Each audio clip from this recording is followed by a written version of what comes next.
আমি কারো আগেও নাই, কারো পিছেও নাই, বা কারো বাড়াবাতে হাত দিতে যাই না। আমি আমার নিজের কথা বলি। আমি আমার তৈরি করা কক্ষপথে আর যাইতে পারি না, কতগুলি আবর্জনা আমার কক্ষপথের সামনে পড়ে আছে।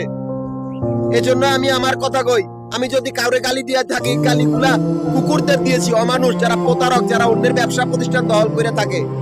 যদি কারো খারাপ লাগিয়া থাকে আমার গালি, বা আমার সম্পর্কে খারাপ মন্তব্য করে থাকে কোন লোক, সেই লোকগুলার পরিণতি হবে ভয়ঙ্কর। তারা ভয়ঙ্কর দশায় পড়বে। তারা কিচ্ছু করতে পারবে না, তারা নিজেরাই মরবে। যেহেতু তারা বেয়াদব আর বেঈমান। বেঈমানদের জগৎ থাকে ভুয়া, ভুয়াদের জগতে মিথ্যাবাদীদের শাসন থাকে, যারা মিথ্যা বা ভণ্ড প্রতারক। এই জন্য বলেছি আমার সম্পর্কে চিন্তা ভাবনা বা করতে সেই হিসাব করে বলবি আমি প্রকৃতিরাজ। আমার কোনো ধর্ম নাই, আমি কোনো ধর্মের অনুসারী না।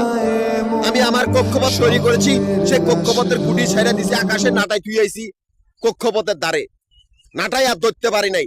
তাই আমি চিল্লা চিল্লি করি। অন্তত তোরা মানুষ থাকস, উল্টা পাল্টা চিন্তা না করিয়া, তাহলে তোরা সেই নাটাই আইনা দে। পারবি না, তোরা সেই কুত্তার বাচ্চা। কইছি না তোরা প্রতারকদের চোখে বাজে, যে প্রতারক গুলা ভণ্ড প্রতারক, যারা মার খেয়ে রাস্তাঘাটে পড়ে, যারা বন্দি। এই জন্য বলেছি মিথ্যাবাদীদের জগতে কোনো মানুষ থাকে না। মানুষ হলে মানুষের কথা বুঝবি, কুকুর কোন সময় মানুষের কথা বুঝে না। আমি ঢাকা, গাজীপুর, নারায়ণগঞ্জ 3টা জেলার সমিতির প্রধান। 3টা জেলার সমিতির অফিস মিরপুর, নবাবপুর, মতিঝিল। এই 3টা জায়গার ভিতরে আমাদের আবাসিক বাড়িঘর বা হোটেলের ব্যবসার হিসাব করা হয়।